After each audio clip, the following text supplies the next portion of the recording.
তো welcome everyone. আমরা একটা সিরিজ নিয়ে আসার কথা বলেছিলাম, যেটাকে আমরা বলেছিলাম ম্যাজিক 50 সিরিজ। তো ম্যাজিক 50-র মধ্যে আজকে ইনঅর্গানিক পার্টটা নিয়ে আমরা আলোচনা করব। একটা বড় ক্লাস হবে, একটা বড় সেশন। এখান থেকে আশা করছি তোমাদের পরীক্ষাতে অ্যাটলিস্ট 10টা কোশ্চেন তো তোমরা দেখতে পাবে। এটা আমার আশা। 50টা কোশ্চেন করাবো, তার বেশিও হতে পারে। এখানে জাস্ট ইনঅর্গানিক পার্টটা নিয়ে আজকে আলোচনা করবো।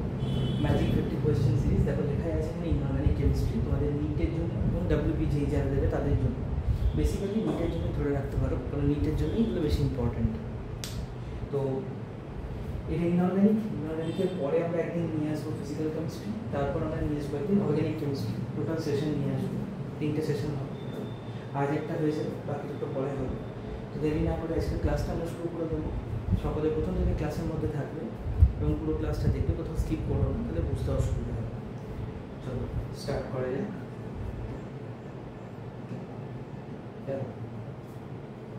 ম্যাজিক 50 সিরিজের প্রথম প্রশ্ন। An electron is moving in Bohr's fourth orbit with de Broglie wavelength lambda. ইলেকট্রনটা মুভ করছে বোরের ফোর্থ অরবিট। তাহলে বলছে what is the circumference of that orbit. সেই অরবিটটার সার্কামফারেন্স কি হবে, অর্থাৎ পরিধি কি হবে। ওকে, তো দেখো বোরের 4 নম্বর অরবিটে ওয়েভলেন্থ ল্যাম্ডা নিয়ে ও ঘুরছে।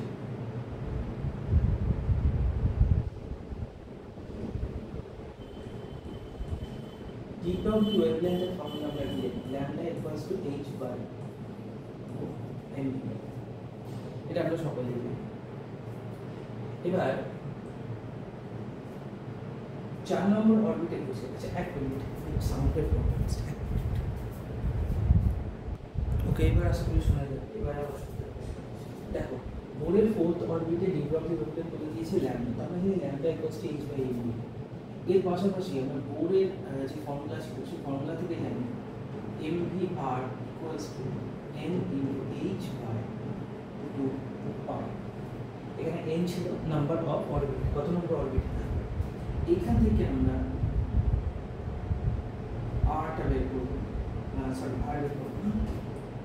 এখান থেকে আমরা mv বের করব।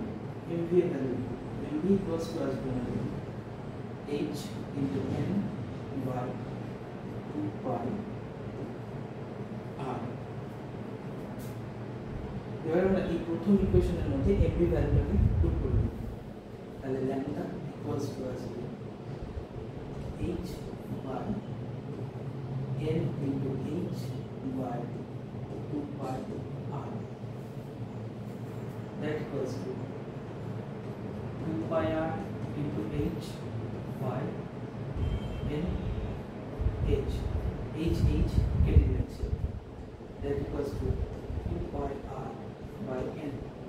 এবার দেখো de Broglie বোরের অরবিট বলেছে। বোরের অরবিট আমরা জানি হয় সার্কুলার। বোরের যে অরবিট তার থিওরি অনুযায়ী সেগুলো হচ্ছে সার্কুলার। এই সার্কুলার অরবিটে যদি আমরা সার্কামফারেন্স বলি,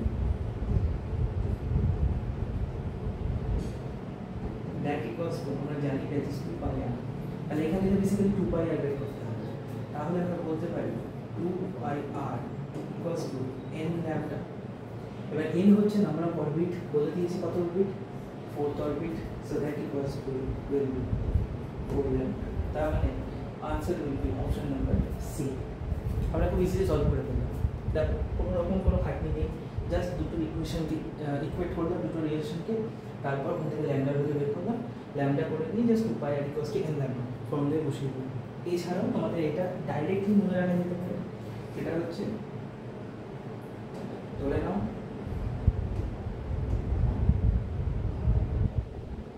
এই হচ্ছে একটা সার্কুলার অরবিট। এই সার্কুলার অরবিটে যখন একটা ইলেকট্রন ওয়েভ তৈরি করে মুভ করবে,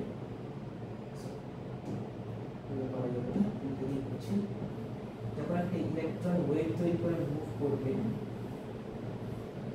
এই মুভিং এর সময় এই যে সার্কামফারেন্স হবে,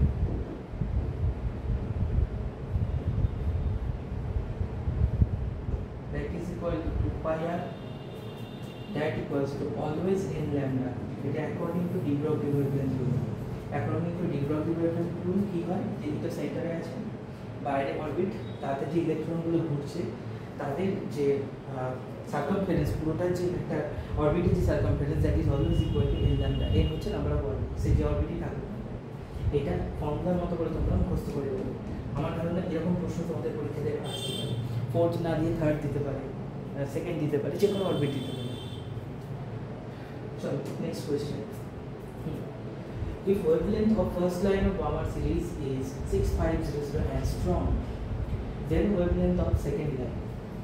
Balmer series এর বলছে প্রথম লাইনে যদি wavelength 6500 angstrom হয়, তাহলে সেকেন্ড লাইনের wavelength কত হবে? দেখো আমরা জানি Balmer সিরিজের জন্য, আমি এখানে ডিটেইলে পড়াচ্ছি তোমাদের,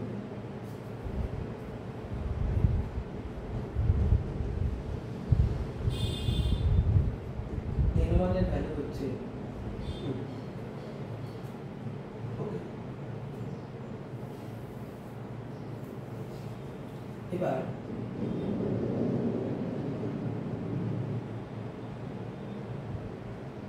আচ্ছা, এবার দেখো আমরা ফর্মুলা জানি 1/λ equals to RH into z square into 1/n1 square minus 1/n2 square। এইবার বলেছে যে Balmer সিরিজের ওয়েভলেন্থ বলে দিয়েছি ফার্স্ট লাইনের ক্ষেত্রে 6500 অ্যাংস্ট্রম, আর বলে দিয়েছি আমাদেরকে সেকেন্ড লাইনের ওয়েভলেন্থ আমাদের কিন্তু বের করতে হবে। তো আমরা কি করব, ফার্স্ট লাইনের জন্য এটাকে ধরবো λ1, আর সেকেন্ড লাইনের জন্য আমরা আবার ফর্মুলা লাগাবো 1/λ2 equals to RH into z square into 1/n1 square minus 1/n2 square। এবার দেখো ফার্স্ট লাইন বলতে কোনটা বোঝায়, 2 থেকে 3, আর সেকেন্ড লাইন বলতে 2 থেকে 4, এই লাইনটা বোঝায় হবে। তাহলে প্রথমটার জন্য 1/λ1 equals to RH-টাকে আমরা RH রাখলাম into z square, হাইড্রোজেনের ক্ষেত্রে বলেছি না, ঠিক আছে, z square কেটে যাবে, into হাইড্রোজেনের জন্য এটা বা হাইড্রোজেন লাইক অ্যাটমের জন্য, সেজন্য জেডটা লিখলাম আমরা। n1 এর ভ্যালু হচ্ছে 1/2 স্কয়ার মাইনাস 1/3 স্কয়ার, আর সেকেন্ডটা থেকে আসবে 1/λ2 equals to RH into z square into 1/2 square minus 1/4 square. এই দুটো চলে আসবে আমাদের কাছে। এই দুটো ভ্যালু যখন আসবে, এরপর আমরা কি করব, এরপর আমরা 1/λ1 divided by 1/λ2 এটা করব, that equals to RH into z square into 1/2 square means 4 directly minus 1/9 divided by RH into z square into 1/2 square হচ্ছে 1/4 minus 1/16, RH গেল, z square কেটে গেল, এইটা আসবে, আর λ2 উপরে চলে যাবে, λ1 নিচে আসবে, so this will be λ2/λ1 equals to, এটা কত আসবে দেখো, এটা আসবে আমাদের উপরে 5/36, নিচে আসবে 5/16, और λ2 equals to λ1 এর ভ্যালু হচ্ছে আমাদের 6500 অ্যাংস্ট্রম, বসাবো আমরা 6500 into 5/36 into 16/5, 5 কেটে যাবে, 4 দিয়ে 4 4 16, 4 দিয়ে 4 9 36, এরপর কত দিয়ে কাটবে, 9 দিয়ে কাটবে, 7 9 না কাটবে না। আচ্ছা, তাহলে এটা থাকছে হচ্ছে 6500 into 4/9 অ্যাংস্ট্রম। এখান থেকে তোমাকে অ্যাপ্রক্সিমেট বের করতে হবে, কিভাবে করবো সেটা ভালো করে লক্ষ্য করো। দেখো 6500 এর সঙ্গে 4 গুণ করে দিলে কত হয় সেটা আগে দেখাবো। ফার্স্টে তো এখানে 0 0 4 5 20 শূন্য, 4 6 24 25 26, 26,000 বাই 9। 9 দিয়ে যদি 26,000কে কাটি প্রথম সংখ্যা আসবে কত? 9 দিয়ে কাটলে হচ্ছে আমাদের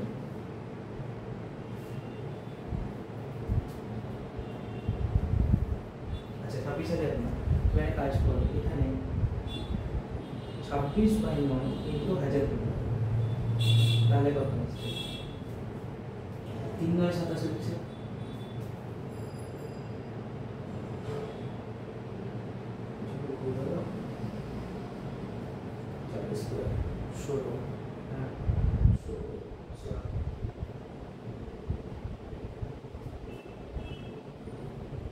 ঠিক আছে, ফার্স্ট লাইন 2 থেকে 3, তারপরে লাইন 6500, তারপরে 5/36,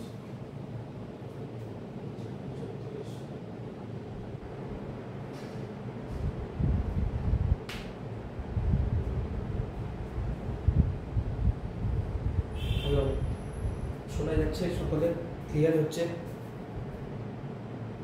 ও এখানে ক্যালকুলেশন ভুলে গেছে একটা, সরি এটা ছোট ভুল এসেছে ক্যালকুলেশন। এটা 3/16 আছে, 5/16 লিখে দিয়েছি, 4 4 16, 3/16। তাহলে এবার ক্যালকুলেশনটা আশা করি ল্যামডা 2 ইকুয়ালস টু ল্যামডা 1 হচ্ছে 6500 ইনটু 5/36 ইনটু 16/3, এটা একটাই হবে 4 4 16, 4 দিয়ে 4 9 36, 3 দিয়ে কাটবে 3 2 6, 3 3 3 3 6 টাকা কাটবে, তাহলে উপরে থাকছে 6500 into 5 into 4 divided by 9 into 3। আচ্ছা 3 আর 7 উপরে হচ্ছে 6500 ইনটু 20, 65 ইনটু 2 মানে হচ্ছে 130। আচ্ছা পুরোটা একটা বড় না করে জিনিসটাকে 65 ইনটু 2 করি ইনটু 100 ইনটু 10, এইভাবে ভেঙে লিখবো আমরা সবসময়, ভেঙে লিখে ক্যালকুলেশন সুবিধা হবে। নিচে হচ্ছে 3 27। আচ্ছা এবার উপরে 1000টাকে 1000 হিসেবে রাখো, এটা হয়ে গেল 130/27, এরকম করো ইনটু এটাকে 1000 হিসেবে রাখো। এবার ক্যালকুলেট করি, 27 দিয়ে কাটলে কত যাবে? 27 দিয়ে কাটলে হবে 4 দিয়ে যাবে, তাহলে এটা হচ্ছে 130 27, 4 দিয়ে 4 7 28 8, 4 2 8 আর 2 10, হ্যাঁ এটা হচ্ছে 2 আর থাকলো 1 2 22। তার মানে স্টার্টিংটা হচ্ছে আমাদের 4 দিয়ে, যে আনসারই আসবে সেটা স্টার্টিংটা আসবে আমাদের কত দিয়ে? 4 দিয়ে। পরেগুলো আমাদের করতেই হবে। এখানে অপশনগুলোর দিকে ভালো করে তাকাবো। প্রথমটা 4 দিয়ে শুরু হয়েছে, তারপরে 8, তারপরে 1, তারপরে 3। তো এই 3টা তো এমনি মার চলে যাবে, যেহেতু 4 দিয়ে স্টার্ট হচ্ছে অপশন উইল বি A। তারপরে এটা চলে আসবে 4814.8 অ্যাংস্ট্রম। দেখো জিনিসটা ভালো করে নোট করে নাও, সকলে খাতায় নোট করো জিনিসটা। আশা করি বোঝা যাচ্ছে, সকলেই বুঝতে পারছো আশা করি। খুব ক্লিয়ার করে বোঝাচ্ছি, তোমাদের সামনে উপস্থাপন করছি। ওখানে একটা ছোট্ট ভুল হয়েছিল ভাগে, সেটাকে সংশোধন করে দিই। এবার দেখো জিনিসটা খুব ইজিলি চলে এলো, কারণ আনসার আসছিল তার জন্য আমার সন্দেহ লাগলো। জিনিসটা প্রথম থেকে একবার দেখলাম জিনিসটা হ্যাঁ ঠিকই, ওখানে যা ভুল হয়েছে, নো প্রবলেম। চলো এবার পরবর্তী কোশ্চেনে চলে আসা যায়। ভিডিওটা পজ করে তোমরা লিখে নিই পুরোটা। আচ্ছা চলো এই কোশ্চেন খুব ভালো প্রশ্ন, পরীক্ষায় আসার মতো হয়েছে। Select the correct statements from the following. প্রথম বলছে atoms of all elements are composed of two fundamental particles। বলছে যত এলিমেন্ট রয়েছে তার যে অ্যাটম, তারা দুটো ফান্ডামেন্টাল পার্টিকেল দিতে হবে, তা তো নয়। তাদের ফান্ডামেন্টাল পার্টিকেল হচ্ছে টোটাল 3টে। তাহলে এই আমাদের কিন্তু কারেক্ট স্টেটমেন্ট নয়। সেকেন্ডে চলে আসি, mass of electron is 9.1 × 10⁻³ that is always right, so it will be correct. তাহলে দেখো বি আমরা পেয়ে গেছি আনসারের মধ্যে। এবার আমরা অপশনগুলো থেকে এলিমিনেট করার চেষ্টা করব। অপশন বি আগে এলিমিনেট হয়ে যাবে কারণ তার মধ্যে বি নেই, আর অপশন সিও এলিমিনেট হয়ে যাবে কারণ তার মধ্যে বি নেই। তাহলে অপশন এ আর ডি এর মধ্যে একটা হবে। চলো দেখা যাবে সি করি। All the isotopes of a given element show same chemical properties. Obviously, যারা isotope হয় তারা তো chemical properties নিয়ে থাকবে। তাহলে বি সি পেয়ে গেলাম। তাহলে এখন আমাদের এ আর ডি এর মধ্যে কনফিউশন আছে। চলো দেখা যাক ডি দেখি। প্রোটনস, আচ্ছা ডি তো কারেক্ট হবেই না কারণ এটা বোঝাই যাচ্ছে, প্লাস আমি পরেও লিখে দিচ্ছি। Protons and electrons are collectively known as nucleus. তা নয়, নিউক্লিয়ন বলতে কেবলমাত্র কিন্তু আমরা ভেতরে যেটা নিউক্লিয়াসের মধ্যে থাকে সেই সমস্ত এলিমেন্টগুলো বুঝি। তাহলে এটা incorrect. Dalton's atomic theory regarded the atom as an ultimate particle of matter. Obviously, Dalton's atomic theory কিন্তু ultimate particle of matter বলেছিল এই অ্যাটমকে। তাহলে আনসার আমাদের চলে আসবে কিন্তু অপশন এ। চলো এটা নোট ডাউন করে নাও খুব ভালো করে। আচ্ছা ওটি নোট ডাউন করে নাও সকলে ভালো করে। এটা টস হয়ে যাচ্ছে আমাদের। বিসি কারেক্ট, বাট ইটাও কারেক্ট তার সঙ্গে, so option A will be the right answer.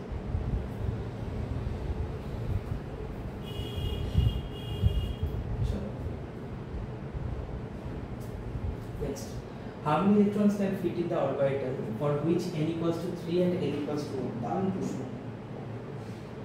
How many electrons can fit in the orbital for which n equals to 3 and l equals to 1? দেখো l equals to 3 R l equals to 1 এটা যদি হয় তার মানে এটা কিন্তু actually 3p orbital. তাহলে বুঝলাম আমরা এটা 3p অরবিটাল, সেটা একটু বেসিক জায়গাতে চলে আসবে। দেখো l এর ভ্যালু চারটে হয়, 0 1 2 3, এছাড়াও হয় বাট সেগুলো আমরা এত ডিটেলসে কি আমাদের লাভ নেই। জাস্ট আমরা চারটে সম্পর্কে জানবো।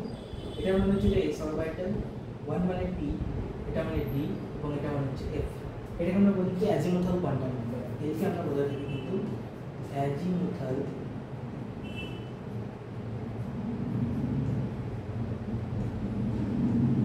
কোয়ান্টাম। এটা কি করে, যে সমস্ত অরবিটালগুলো আছে অরবিটালগুলোর শেপ সাইজগুলো ডিটারমাইন করে দেয়। আর n যেটা স্মল n, এটাকে আমরা বলি কিন্তু প্রিন্সিপাল কোয়ান্টাম নাম্বার। মানে এটা বলে দেয় কোন কক্ষপথে আছে ইলেকট্রনটা বা কোন অরবিটে আছে। This is principal quantum number. তো 3 আর l equals to 1 is 3p। তো দেখে তোমাদের মনে হতে পারে যে ম্যাক্সিমাম তো স্যার p অরবিটালে 6টা ইলেকট্রন থাকে, তার মানে এখানে হচ্ছে যে 6টা ইলেকট্রনই থাকবে। হ্যাঁ, 3p যদি অরবিট সাব অরবিট যদি আমরা বলি 3p, যেটাকে উপকক্ষ বলছি আমরা, 3p সাব অরবিটে ম্যাক্সিমাম 6টা ইলেকট্রন থাকতে পারে। কিন্তু how many electrons can fit in the orbital বলে দিয়েছে প্রশ্ন। অরবিটাল যখনই বলে দেবে তখন আমরা জানি যে p অরবিটালকে আমরা 3 ভাগে ভাগ করে থাকি। একটা হচ্ছে px, একটা py আর একটা হচ্ছে আমাদের pz। এইটার জন্য magnetic quantum number ml equals to +1, এইটার জন্য magnetic quantum number ml equals to 0, আর এটার জন্য magnetic quantum number ml equals to -1। তাহলে এখানে কি বলে দিয়েছে দেখো n ইকুয়ালস টু 1 বলেছে, দ্যাট মিন্স +1। তাহলে এটা বোঝাচ্ছে আমাদের কিন্তু 3px অরবিটাল বেসিক্যালি। তো এখানে ম্যাক্সিমাম নাম্বার অফ ইলেকট্রন কটা থাকতে পারে? অবভিয়াসলি স্যার দুটো থাকতে পারে। তাহলে option A will be the correct answer. লিখে নাও, সকলে নোট ডাউন করে নিন ভালো করে। ভিডিওটা পজ করে পুরো নোটটা লিখে নেবেন। আমি পরেরটাই চলে যাচ্ছি। ভালো প্রশ্ন, দারুণ প্রশ্ন আমাদের জন্য সেট করে নিয়ে এসেছি পরীক্ষার জন্য, হাইলি ইম্পর্টেন্ট। দেখো internuclear distance of H2 and Cl2 are 74 and 198 picometer respectively. The bond length of HCl, দেখো HCl equal to half H2 plus half Cl, এটা মিলেই তো আমাদের একখানা HCl তৈরি হয়। তাহলে একটা হাইড্রোজেন আর একটা ক্লোরিনের বন্ড যখন আমরা রেডি করতে চাইবো তখন আমাদের প্রথম প্রায়োরিটি কি থাকবে? প্রথম প্রায়োরিটি থাকবে হাইড্রোজেনের যেটা বন্ড ডিস্টেন্সটাকে হাফ করে দেবো এবং ক্লোরিনের বন্ড ডিস্টেন্সটাকে হাফ করে দেবো। তাহলে বেসিক্যালি যদি আমরা ডিস্টেন্স অফ HCl এটা বের করি তাহলে বলবো half into D of H2 plus half into D of Cl2, এটা হলো আমাদের ফর্মুলা। তাহলে half into D of H2 কত 74 plus half into D of Cl2 কত 198, দুটোকে যোগ করে পিকোমিটার অ্যান্সার আসবে। দেখা যায় 74কে 2 দিয়ে ভাগ করলে হচ্ছে আমাদের 37 প্লাস এটা হচ্ছে আমাদের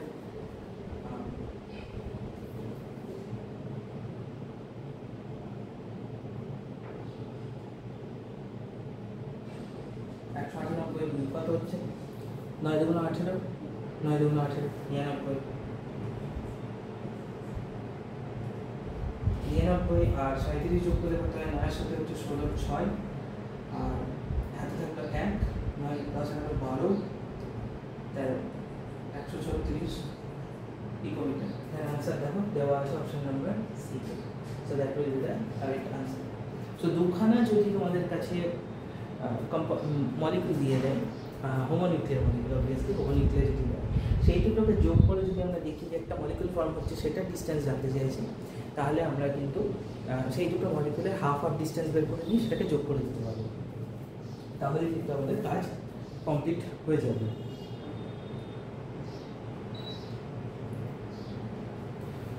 চলো নেক্সট কোয়েশ্চেনের দিকে চলে আসি। এটা আরো ভালো প্রশ্ন। দেখো এই ধরনের প্রশ্ন দেয়, which is the hybridization of silver in AgNH3 plus will be hybridization of silver in AgNH3 plus। দেখো সিলভারকে ঘিরে দুখানাই কিন্তু বন্ড রয়েছে।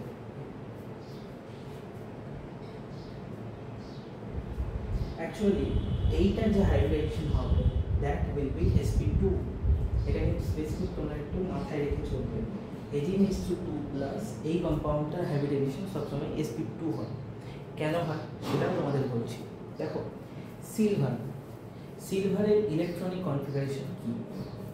দেখো কপারের নিচে আমাদের পিরিয়ডিক টেবিলে কিন্তু সিলভার থাকে। কপারের ইলেকট্রনিক কনফিগারেশন হচ্ছে 3d10 4s1। ওকে, তার মানে এটা হবে 4d10 5s1। অবভিয়াসলি একটা কি বলবো বেসিক্যাল কোয়ান্টাম নাম্বার বেশি হয়ে যাবে এখানে, তো 4d10 5s1। অর্থাৎ এর যে বাইরের পক্ষের ইলেকট্রন, এক মিনিট,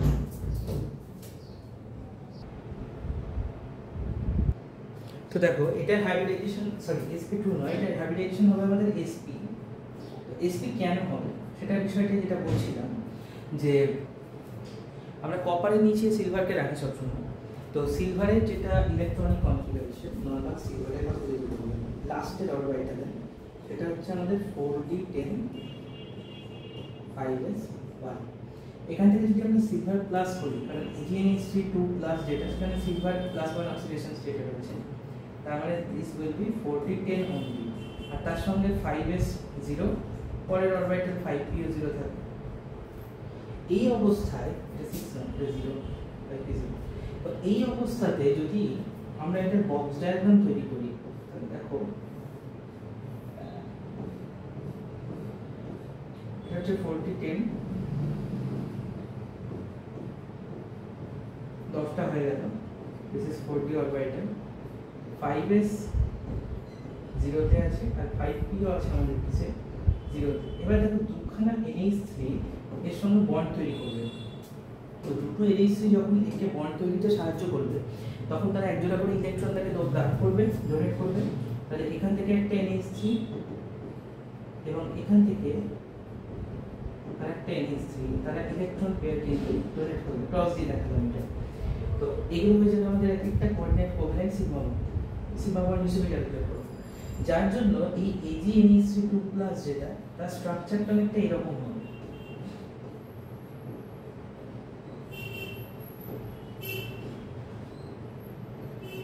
AgNH3 এর মাথায় চলে আসবে প্লাস, তার মানে এটা হয়ে যাবে আমাদের লিনিয়ার শেপ। আর লিনিয়ার শেপ কেন হবে? কারণ এখানে একটা S আর একটা p অরবিটাল হাইব্রিডাইজেশনে পার্টিসিপেট করবে। তার জন্য এটা হয়ে যাবে আমাদের sp হাইব্রিডেশন, এবং তার জন্য এটা স্ট্রাকচারও হয়ে যাবে কিন্তু আমাদের লিনিয়ার। আশা করি বোঝা গেল এই জায়গাটা। এটা খুব ইম্পর্টেন্ট কোশ্চেন, এবং স্টার দিয়ে রাখলাম, ডাবল স্টার দিলাম, খুব ইম্পর্টেন্ট পরীক্ষার জন্য। এবার নিতে তোমরা এই কোশ্চেনটা দেখতে পাবে বলে আমি আশা করছি। বাট আপনি বিজয়ীটাও আসতে পারে। ওকে, এটা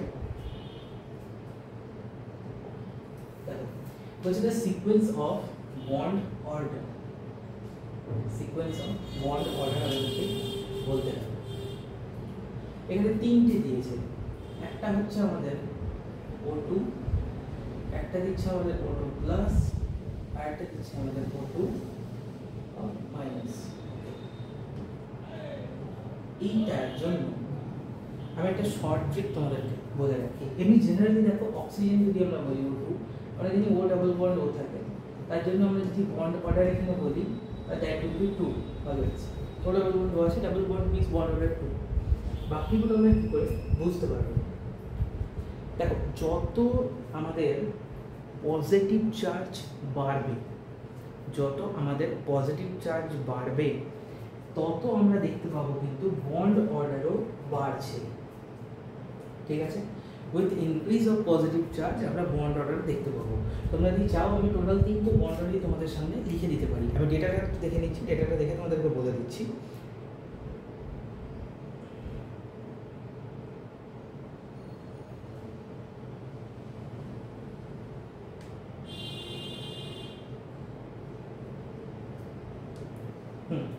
O2 প্লাসের বন্ড অর্ডার যেটা, দ্যাট ইজ 2.5, আর O2 মাইনাসের যেটা বন্ড অর্ডার এটা হচ্ছে আমাদের 1.5।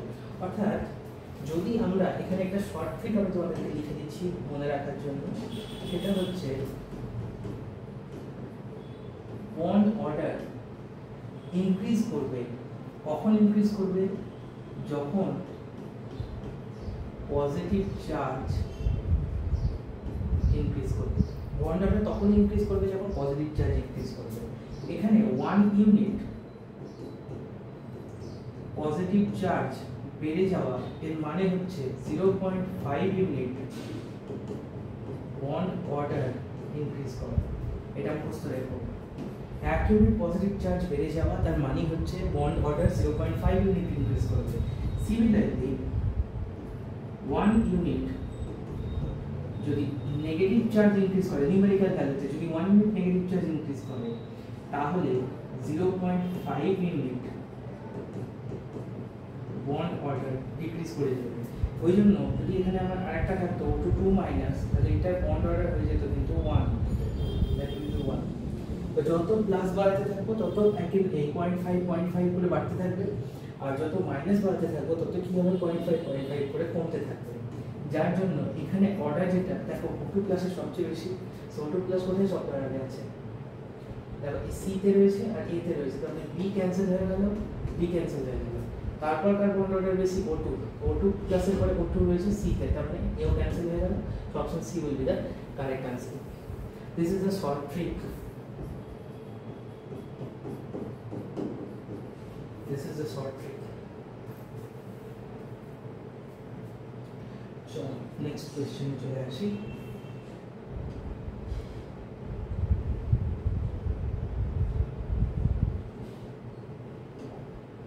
ওকে চলো, আচ্ছা এখানে আরেকটা জিনিস বলে দেওয়া ভালো, সেটা হচ্ছে বন্ড অর্ডার যত ইনক্রিজ করবে বন্ড লেন্থ তত ডিক্রিজ করবে। অর্থাৎ আমরা যদি একটা রিলেশন সেট করে দিই এই দুটোর মধ্যে, একটা ছোট্ট রিলেশন যদি আমরা স্টার দিয়ে শর্ট নোট বলে লিখে রাখি, তাহলে বলবো আমরা bond order is directly proportional to positive charge, indirectly proportional to negative charge,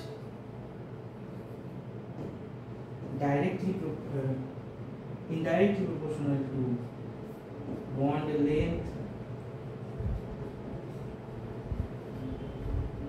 directly proportional to bond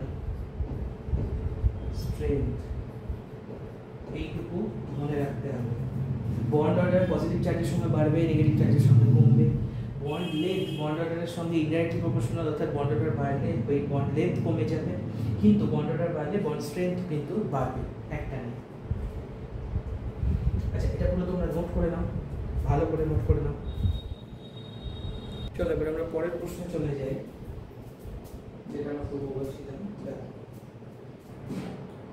এখানে কোশ্চেনটা বলেছে টু নোডাল প্লেনস আর প্রেজেন্ট এ, একটা বলেছে পাই স্টার টু প্লেনস। দেখো এটা আমি প্রশ্নের মতো করে তোমাদের সামনে উপস্থাপন করে রাখবো। পাই স্টার টু পিএক্স এর ক্ষেত্রে একটা নোডাল প্লেন আছে, এটা যেন ছাড়া মুখস্থ থাকে তোমাদের। সিগমা টু পিএক্স এর ক্ষেত্রে জিরো নোডাল প্লেন, অর্থাৎ কোনো নোডাল প্লেন নেই, সিগমাতে থাকবে না, কারণ হেড অন ওভারল্যাপ হবে। রিজনটা কি? হেড অন ওভারল্যাপ পাই এ থাকবে, বাট সিগমাতে থাকবে না। পাই টু পি এক্স এইটাতেও একখানা নোডাল প্লেন আছে, শুধুমাত্র পাই স্টার টু পি ওয়াই, ভালো করে বুঝে নাও, পাই স্টার টু পি ওয়াই এইটাতেই দুখানা নোডাল প্লেন থাকে, আর কোনো নোডাল থাকে না। একমাত্র পাই স্টার টু পি ওয়াই কিন্তু দুটো নোডাল প্লেন অবস্থান করতে পারে। ভেরি ভেরি ইম্পর্টেন্ট পরীক্ষার জন্য, ভালো করে নোট করবে না টপিকটা, এই জায়গাটা খুব ইম্পর্টেন্ট। এই টপিক থেকে প্রশ্ন কিন্তু পরীক্ষাতে বারবার আসে।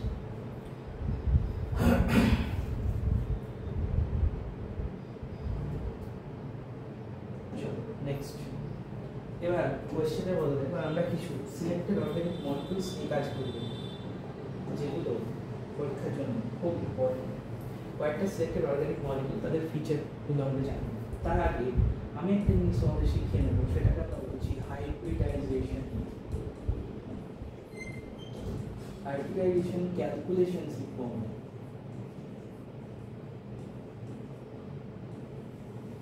First, H equals to half into B plus M minus C plus A, এটা হচ্ছে আমাদের হাইব্রিডাইজেশন বের করার একটা ফর্মুলা। এখানে জিনিসগুলো কি? B হচ্ছে number of valence electron in central atom, M number of monovalent atom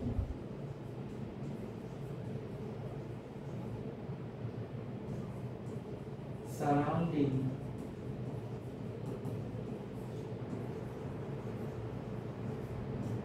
central atom. C means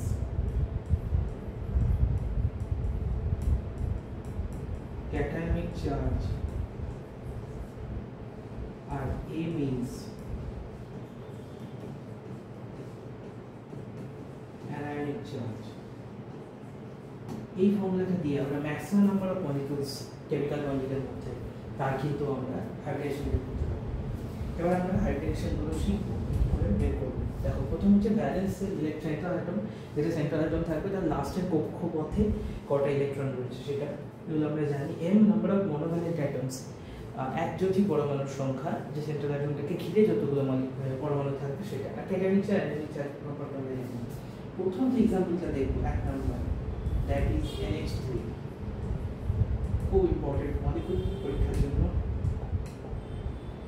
NH3 এর জন্য আমরা কি হাইব্রিডাইজেশন বের করি, that is half into nitrogen হচ্ছে এখানে সেন্ট্রাল অ্যাটম, সো নাইট্রোজেনের ভ্যালেন্স ইলেকট্রন হচ্ছে 5টা, সো 5 প্লাস মনোভ্যালেন্ট অ্যাটম এখানে হাইড্রোজেন রয়েছে 3টে, মাইনাস 0 ক্যাটায়নিক চার্জ নেই, অ্যানায়নিক চার্জও 0, that equals to 8/2, that means 4 means এর হাইব্রিডেশন হয়ে যাবে আমাদের sp3। আচ্ছা, এখানে এই বিষয়গুলো একটু লিখে নিয়ে রাখবো, সেটা হচ্ছে H এর ভ্যালু যদি কোথাও 2 বেরোয় তার মানে তার হাইব্রিডাইজেশন হলো sp, যদি কোথাও 3 বেরোয় তার হাইব্রিডাইজেশন হলো sp2, অর্থাৎ একটা যাবে s এর জন্য, বাকিগুলো চলে যাবে p, p ম্যাক্সিমাম 3টা নেবে, তারপরে চলে যাবে d তে। যদি 4 হয় দ্যাট ইজ হাইব্রিডাইজেশন sp3, 5 হলে hybridization sp3d, 6 হলে hybridization sp3d2, 7 হলে hybridization sp3d3। এই হচ্ছে বিষয়। এবার এর উপর ডিপেন্ড করে এগুলো সম্পর্কে আমরা একটু দেখি। চলো sp3 means a structure হয়ে যাবে আমাদের টেট্রাহেড্রাল, এটাই বেসিক্যালি হওয়ার কথা টেট্রাহেড্রাল, কিন্তু যেহেতু NH3 তে নাইট্রোজেনের 1 লোন পেয়ার রয়েছে, একজোড়া লোন পেয়ার রয়েছে, সো এই স্ট্রাকচারটা টেট্রাহেড্রাল থেকে হয়ে যাবে পিরামিডাল, কারণ এই চারটে হেড কিন্তু চারিদিকে থাকবে না, একটা হেড চলে যাবে কি লোন পেয়ার অফ ইলেকট্রন, যার জন্য স্ট্রাকচারটা এরকম ভাবে লেখা হয়, উপরে একজোড়া লোন পেয়ার অফ ইলেকট্রন, এদিকে 3টে হাইড্রোজেন।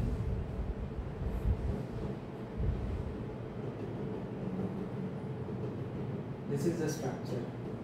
যদি আমি জয়েন করি তাহলে টেট্রাহেড্রাল মতোই দেখতে হবে। This is the structure, pyramidal structure. Note down করো সবাই।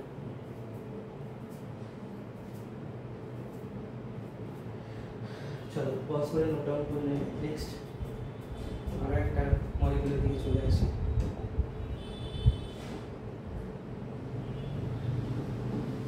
PCl5, very much important molecule.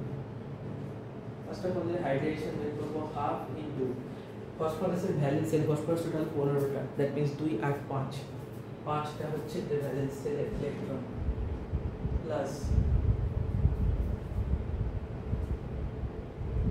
5টা আছে আমাদের একযোজি পরমাণু অর্থাৎ monovalent atom, তো 5 minus 0 plus 0, 10/2 that means 5 means S একটা 3টে P D, sp3d, sp3d এর মানে হচ্ছে এই স্ট্রাকচার ট্রাইগোনাল বাইপিরামিডাল, শর্টে বলতে পারি টিবিপি জিওমেট্রি। এটা বানানোর পিছনে একটা কারণ আছে, সেই কারণটা এবার বলবো।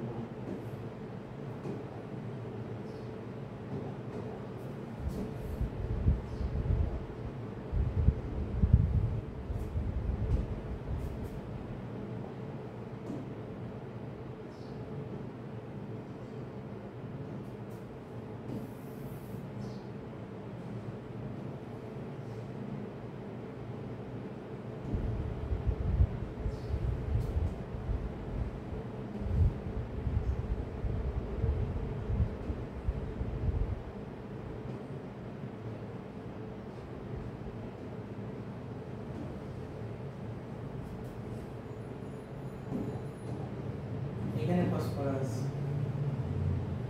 এই কর্নারে একটা ক্লোরিন, এই কর্নারে একটা ক্লোরিন, এই কর্নারে একটা ক্লোরিন, PCl3 হয়ে গেল, উপরে একটা ক্লোরিন, নিচে একটা ক্লোরিন। এই এত বড় স্ট্রাকচারটা আঁকার পিছনে একটাই কারণ, এটাকে বলছি আমরা টিবিপি জিওমেট্রি। টিবিপি জিওমেট্রির মধ্যে এই যে কর্নারে যে সমস্ত পজিশনগুলো, এগুলোকে বলা হয় Equatorial position,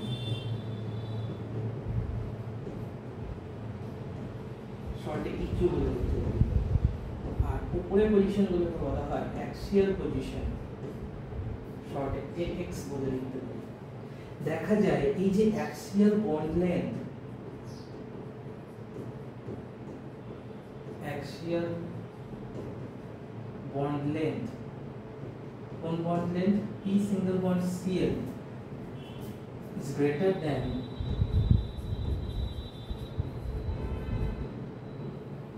equatorial bond length of P single bond Cl. Okay, axial bond length সবসময় বেশি হয়ে যায় ইকুয়েটোরিয়াল থেকে। এর রিজনটা কি? এর দুটো রিজন রয়েছে। রিজন নাম্বার 1 হচ্ছে এখানে অ্যাক্সিয়াল অ্যান্ড ইকুয়েটোরিয়াল যে বন্ডগুলো আছে সেই বন্ডের যে পেয়ার, সেই পেয়ারের রিপালশন প্যারামিটারের জন্য একটা তো ওটা উপরের দিকে চলে যায়, নিচের দিকে কর্নার ঘেঁষে থাকে। সেকেন্ড যে reason, that is highly important reason, সেটা হচ্ছে জন টেলর ডিস্টরশন এফেক্ট। এই জন টেলর ডিফেক্ট বা জেটি ডিফেক্টের জন্য কি হয়, জেটি ডিফেক্টের জন্য এই ধরনের যে টিপিপি জিওমেট্রি এগুলো ক্রিস্টাল ফিল্ডের প্রেজেন্সে যখনই আসে তখনই কি হয়, অ্যাক্সিয়াল বন্ডগুলো ওপর নিচ হতে পারে, অর্থাৎ কি বলবো, অনেকটা স্প্রিং এর মতো হয়ে যায়, অনেকটা স্প্রিং এর মতো হয়ে যায় যে অ্যাক্সিয়াল বন্ডসগুলো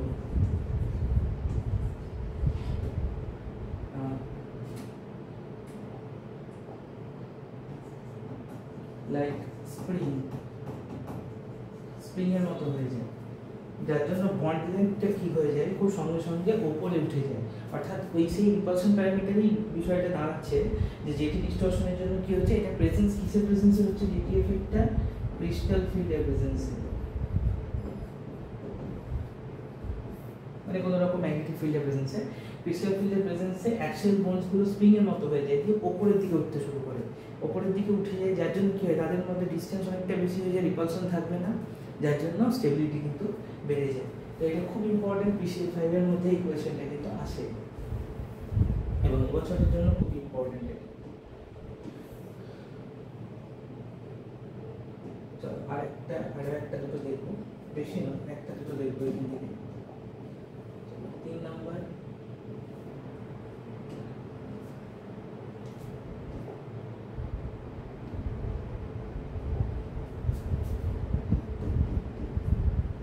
দেখা যাক।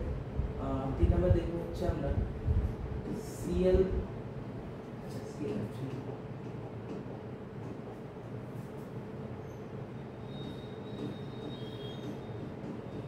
XEF4, এটা দেখো খুব ইম্পর্টেন্ট। XEF4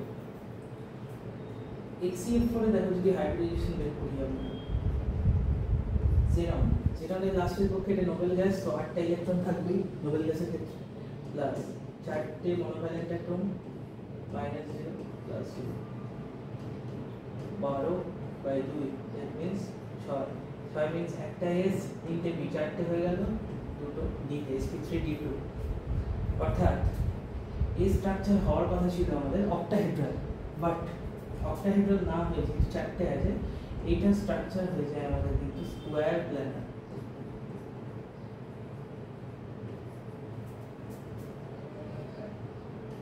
তো এই স্ট্রাকচারটা আমরা এইভাবে লিখে থাকি।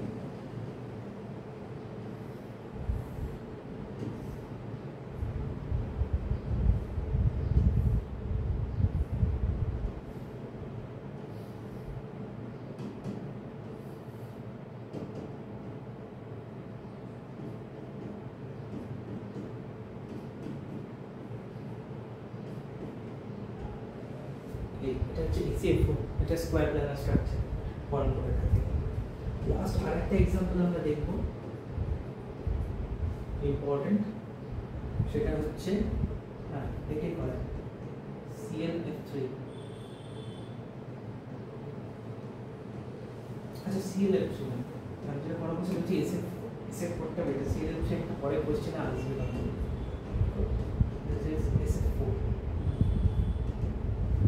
SF4 এর যদি হাইব্রিডাইজেশন বের করি, হাফ ইনটু সালফার হচ্ছে লাস্টের পক্ষে থাকে কটা ইলেকট্রন, 6টা ইলেকট্রন থাকে, 6 plus 4 -0 plus 0 5 means that is sp3d। Structure হওয়ার কথা ছিল কিন্তু TBP, কিন্তু হবে এটা seesaw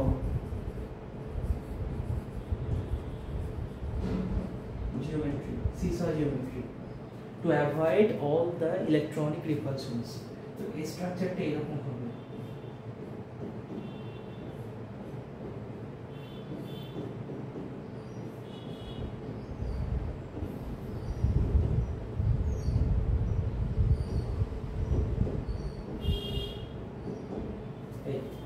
a seesaw geometry.